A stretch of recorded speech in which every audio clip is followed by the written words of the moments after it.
This is the Tidbits in Time Almanac for November 2021. November 1st, 1348. The Black Death reached London. It was believed to have begun in China and multiplied along the Silk Road to Europe. It was carried primarily by fleas that infested black rats. Also known as the bubonic plague, it had a death rate of 80% of those who were infected, a huge percentage, killing between 40 million and 125 million people. It reduced world population by half. European population did not recover to the levels before the plague until 200 years later. November 2nd, 1948. Harry S. Truman managed one of the great election upsets in American history, beating the governor of New York, Thomas E. Dewey, for the presidency. Formerly the vice president, Truman ascended to the presidency upon the death of the prior president, Franklin D. Roosevelt, on April 12, 1945. Truman had been doing badly in the polls, in part because he had never really lived up to the reputation of Roosevelt. Truman was not well known, and many people thought him to be a nonentity from Missouri, a state in the middle of America, what is now known as flyover country, and he had no college degree. But Truman did not give up on his campaign, doing what was called a whistle-stop tour of the country, taking a train for 21,928 miles and giving more than 300 speeches from a stage attached to the caboose. He won 303 electoral votes versus his opponent, who got only 189. November 3rd, 1954. The first Godzilla film was released.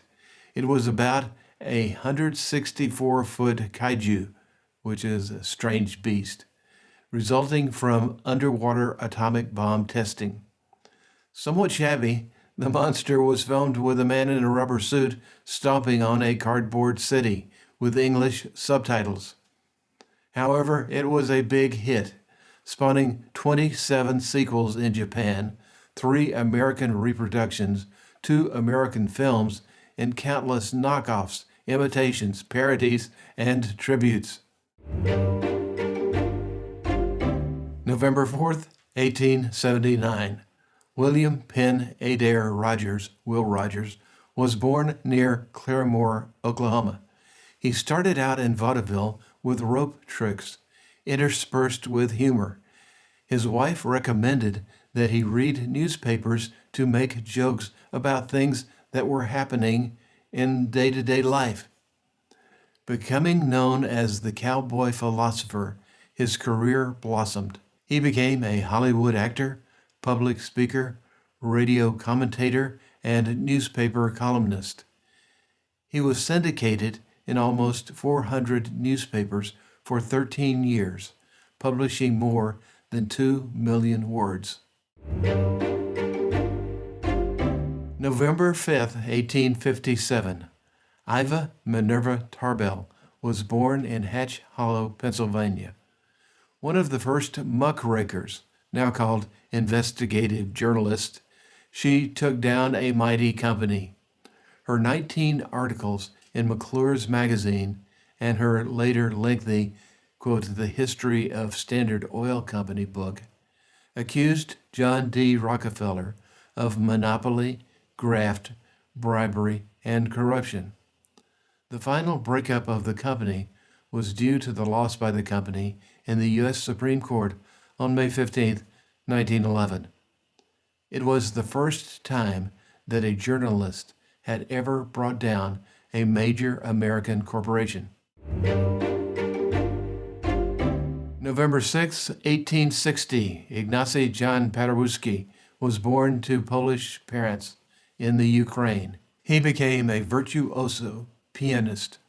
In 1913, he immigrated to the U.S., and during World War I, he became an advocate for Polish patriots to rally for a separate Polish state. In 1919, he became Prime Minister of Poland.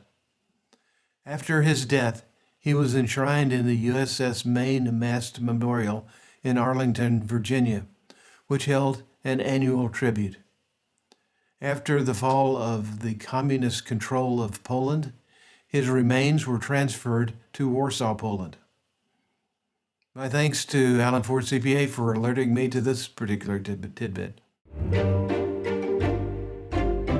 November 7th, 1942, John Henry Ramus, stage name Johnny Rivers, was born in New York City. At 5 years old, he moved with his family to Baton Rouge, Louisiana, and released his first record while a student at Baton Rouge High School.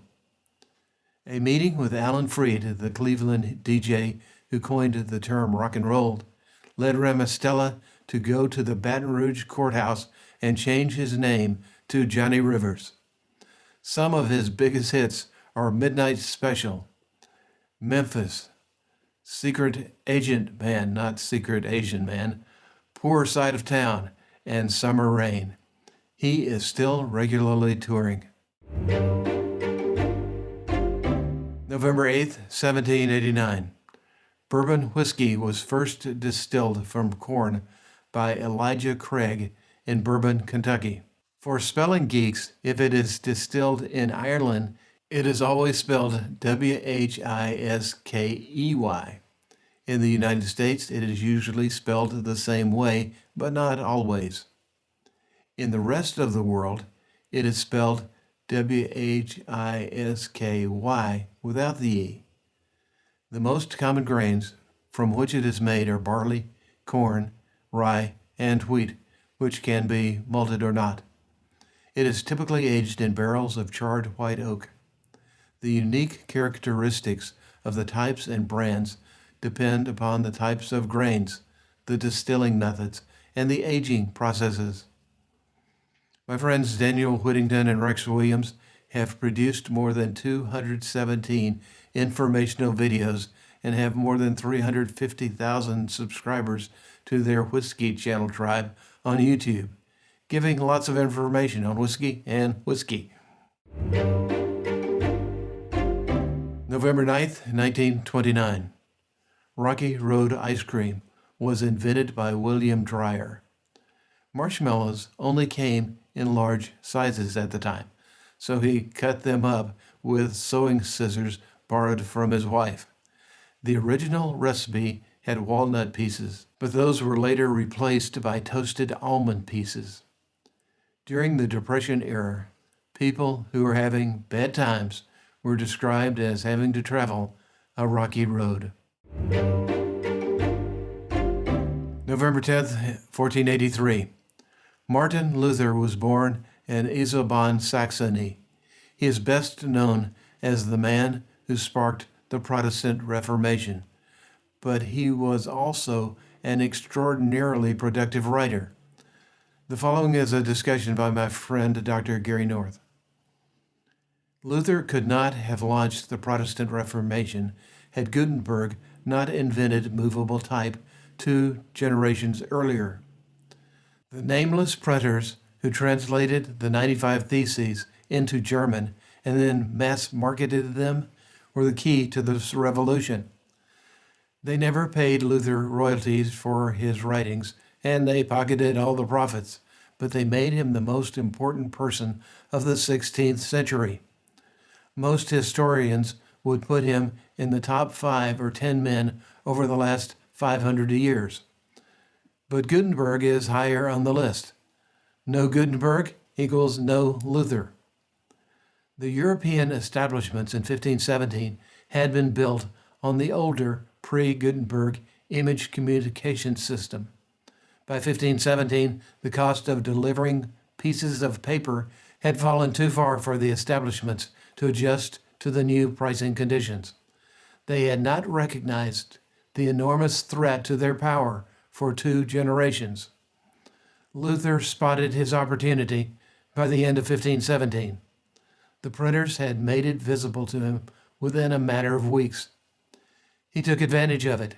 He became the greatest master of the pamphlet in the history of the world. He retains that title. November 11th, 2021. Veterans Day honors Americans who have served in the armed forces. It was originally called Armistice Day because it was on this day in 1918 that World War I came to an end. After 4 years of brutal trench fighting, 9 million soldiers had died and 21 million were wounded. It's now considered one of the most wasteful and meaningless wars in human history. It was fought mainly because Austria, Serbia, Germany, Russia, France, and Great Britain got caught up in a tangle of alliances, and none of them wanted to back down from a fight. It ended up not really being the war to end all wars, even though it was the bloodiest war in history up to that point. And it made many people so sick of war that they hoped no war would ever break out again. It has long been thought that the U.S. helped end the war by getting involved in 1917. But most historians now believe that all the armies involved were ready to collapse, and the Germans just happened to collapse first. November 12, 1933. Near his home in Scotland, Hugh Gray was walking back from church. He happened to have his camera with him and took the first photos of the Loch Ness monster.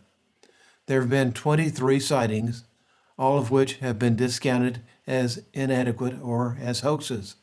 There have been 7 scientific studies, all of which have been inconclusive. November 13, 1878. George Ramus was born in Landsberg, Germany. He emigrated to the U.S. on June 15, 1882. He became a lawyer and invented the temporary insanity defense. Defending individuals in criminal cases, he learned that some of his clients were becoming wealthy through bootlegging.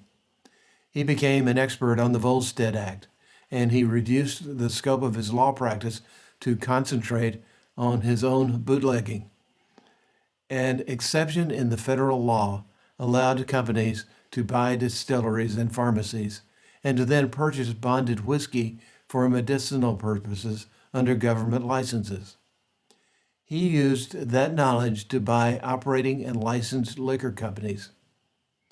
Within about 2 years, he eventually owned so many distilleries that he was grossing $40 million per year, and he had more than 3,000 employees. He was eventually arrested and served 2 years in prison. November 14th, 1986. Operation Rocky Top was launched by the FBI to investigate corruption in the Tennessee state government, particularly bribes to lawmakers by bingo operators. I know that the bingo part sounds a little silly, but the bribery part is serious. The investigation resulted in more than 50 convictions, most notably the state Senate House Majority Leader, Democrat Tommy Burnett. During the investigations, the Secretary of State and one state representative committed suicide. The undercover representative was Rand McNally.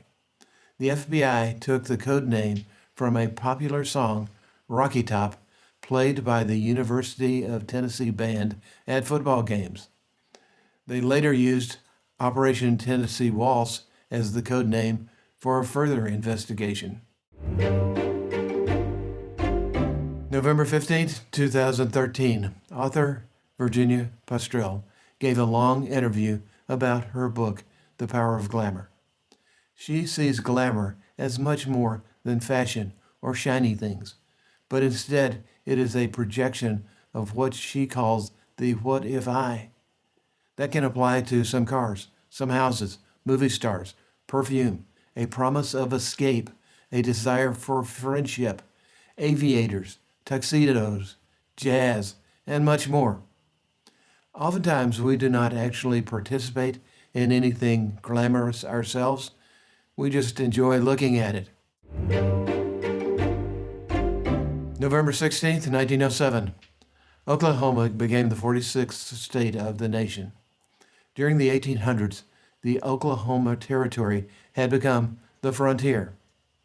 President Benjamin Harrison announced that a 2 million acre section of the Indian Territory had been reclassified as unassigned lands. And starting at noon on April 22nd, 1889, anyone who wanted a few acres of land could stake a claim as their own. Some 50,000 settlers showed up for what became known as the Oklahoma Land Rush. The settlers just had to pick an unclaimed section and mark it with a flag bearing their own name. In order to keep the land, they were required to work it for the next 5 years. November 17th, 1734. The British sheriff of New York City arrested newspaper printer John Peter Zenger on a charge of libel. At that time, the colonies were under English common law, and there was no defense against libel for the truth of what was printed. This was more than 100 years prior to the U.S. Constitution enshrining freedom of the press in American jurisprudence. After more than 8 months in jail without bail, Zenger was brought to the court. The judges gave the jury instructions to find him guilty, but his lawyer, 60-year-old Andrew Hamilton, made such a good closing argument that after only 10 minutes deliberation, the jury pronounced him as not guilty. This was one of the first cases in the colonies of jury nullification. November 18th, 1883. At noon, all the railroads changed to standard railway time. This was not by government mandate, but instead a voluntary choice agreed to by all the major railway systems. Before having a transcontinental railway system, local times prevailed. Until then, there had not been much of a problem, and standardization was not much needed. The new time zones were not adopted by the population generally until Congress passed laws in 1918. November 19th, 2021. The Wheel of Time series premieres on Amazon Prime. The producers are trying to do a television series that mirrors the success of the Game of Thrones on HBO. I never watched Game of Thrones, but of course I've heard of it, as have most people. The Wheel of Time has a huge budget. The producers will not say, though it has come out, that the cost will be well more than $10 million per episode. Even though Season 1 has not yet been released, they have already renewed it, and they have begun filming Season 2. Additionally, Amazon has picked up the rights to The Lord of the Rings for $250 million, and they will be filming it for more than $15 million per episode. November 20th, 1985. Microsoft Windows 1.0 was released. Microsoft had worked with Apple Computer to develop the original Macintosh graphical user interface, GUI. That knowledge was used to develop a graphical 16-bit multitasking shell on top of an existing MS-DOS installation. Initially, Windows 1.0 got a negative reception from computer geeks, but Microsoft continually refined it until it took over most of the desktop and laptop world. November 21st, 1863. Thomas Quiller Couch was born in Cornwall, England.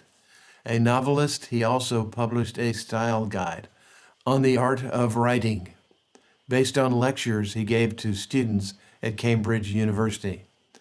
It's still used by writers today. One of his most famous recommendations to writers is, whenever you feel an impulse to perpetrate a piece of exceptionally fine writing, obey it wholeheartedly, and then delete it before sending your manuscript to the press. That is, murder your darlings. November 22nd, 1868. John Nance Garner IV, nicknamed Cactus Jack, was born in Detroit, Red River County, Texas.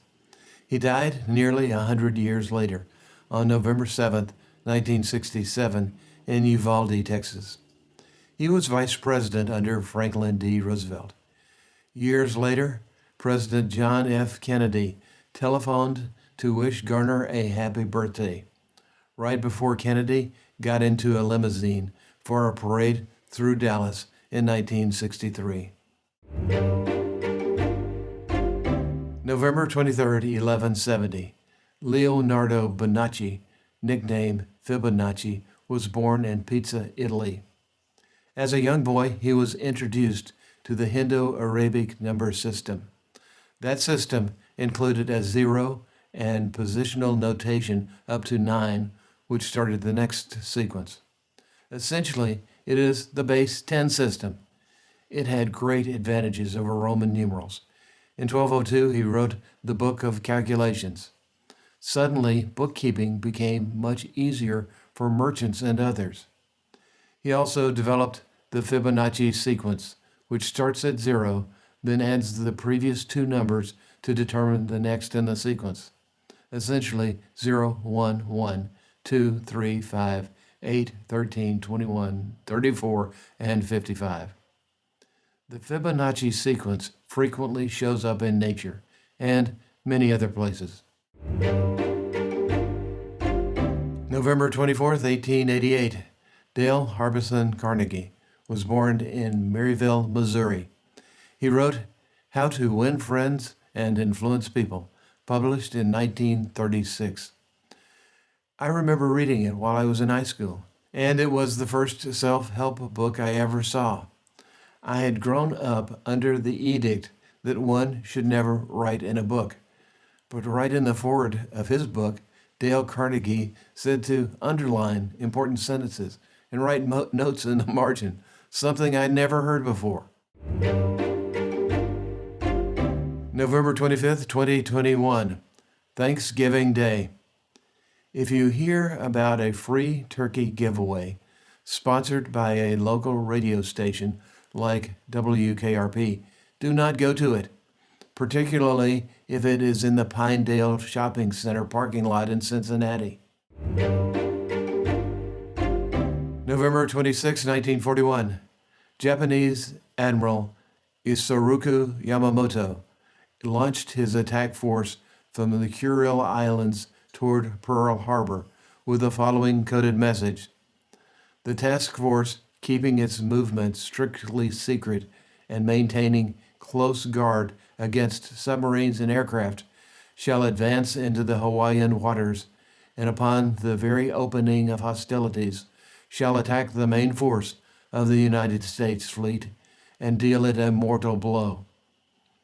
There is considerable controversy as to whether this and other messages were intercepted, decoded, and were known to President Franklin D. Roosevelt, and whether he should have issued a warning and ordered defensive actions. November 27, 1095. Pope Urban II, while on a speaking tour in France, called for the First Crusade to recapture Jerusalem from the Turks. There was no imminent threat.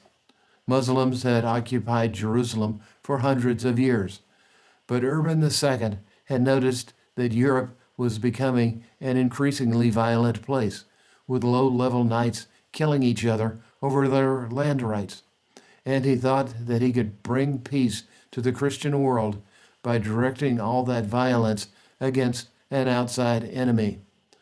So he made up stories of how Turks in Jerusalem were torturing and killing Christians, and anyone who was willing to join the fight against them would go to heaven.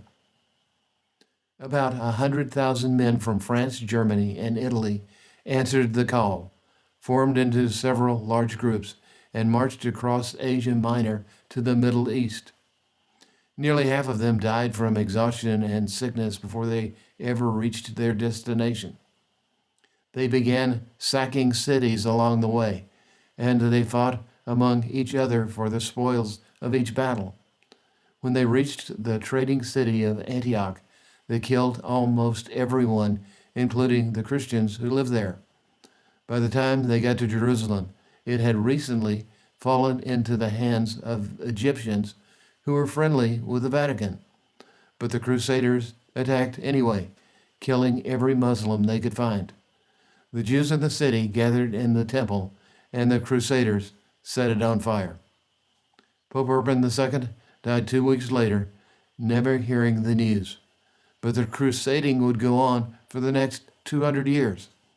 In the Fourth and Last Crusade in 1202, the Crusaders never even made it to Jerusalem, but got sidetracked and wound up destroying Constantinople, which was at the time the last great city left over from the Roman Empire.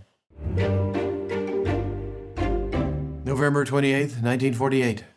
Hopalong Cassidy premiered on television. Originally a fictional cowboy hero created in 1904 by author Clarence Mulford, he had a wooden leg, which required him to hop as he walked. Actor William Boyd played his character in 66 movies and later on television. Boyd bought the rights to the character and became rich from the television series, changing the wooden leg to a bullet wound. The white-haired Boyd portrayed Hoppy dressed all in black and gave him the image of a man of action, sworn enemy of crime and cruelty, epitome of gallantry and fair play, strong sense of justice, highly regarded family values, and who always chose non-alcoholic sarsaparilla when visiting saloons. November 29th, 1775. James J. formulated the first invisible ink that used the sympathetic stain method. As a little boy, my friends and I had a tremendous amount of fun playing with invisible ink. Learning from comic books and cereal boxes, this was a wonderful pastime for little boys. November 30th, 1874. Winston Leonard Spencer Churchill was born into an aristocratic family of a feudal British lord and a wealthy American mother in Oxfordshire, England. After many years of government service, he became Prime Minister in 1940. He resigned as Prime Minister on May 23, 1945. He led England during World War II. This has been the Tidbits in Time Almanac for November 2021. You can look below and click on where it says More for a link to more information about each day. And you can get your own email version showing up in your inbox every month by letting me know at adrian@tidbitsintime.com.